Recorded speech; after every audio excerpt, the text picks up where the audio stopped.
Now, occasionally things get delayed, don't they? Like the F-35's debut.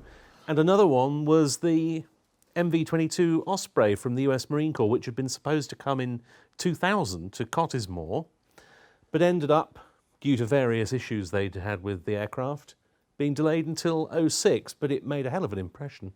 I can remember meetings here in Douglas Bader House with the Bell Boeing team. There was a British engineer on their team who'd been through the Empire Test Pilot School, part of the whole planning team.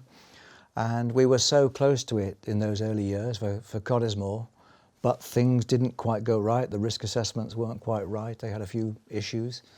But, you know, they persevered and it came. And boy, was it impressive. An aeroplane of a totally different class to anything that had been seen in an air-to-two flying display before. And what amazed me, hearing about the mechanics of it, that when one engine packs up, the other engine can run both blades, both rotors. And I just can't, being a Meccano, number 10 Meccano set man, I can't come to imagine how many gears and cogs there must be to make that possible, especially on a tilting wing device. Blooming clever. And we've seen it most years since. Yes. Coming from Mildenhall. Yes, since they started being based with the USAF. And we've seen some very envious looks on the faces of the RAF helicopter teams who felt that they could use that sort of aeroplane in the Royal Air Force.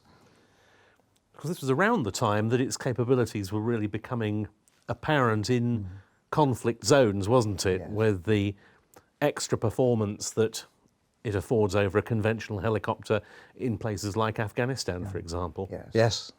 And that long refuelling probe there, given the need to keep the refuelling away from those two rotors or propellers when they're in the forward motion position. And they deployed transatlantic Yep. for this visit, combined, of course, with Farnborough, because this was a sharing with Farnborough year, but React got in first. And if I remember rightly, they had to divert into Iceland at one stage. Yes. Because they had a bit of a technical problem, but they still persevered and got to us. And we gave them sunshine again, by the look of it. This was a glorious year, because this was the year of the MiG-29 OVT, so you had tilting rotors and thrust vectoring nozzles, allowing some astonishing sights in the air. Again, keeping the Flying Control Committee on their toes. An amazingly capable aeroplane. And a very happy crew who were enjoying flying it.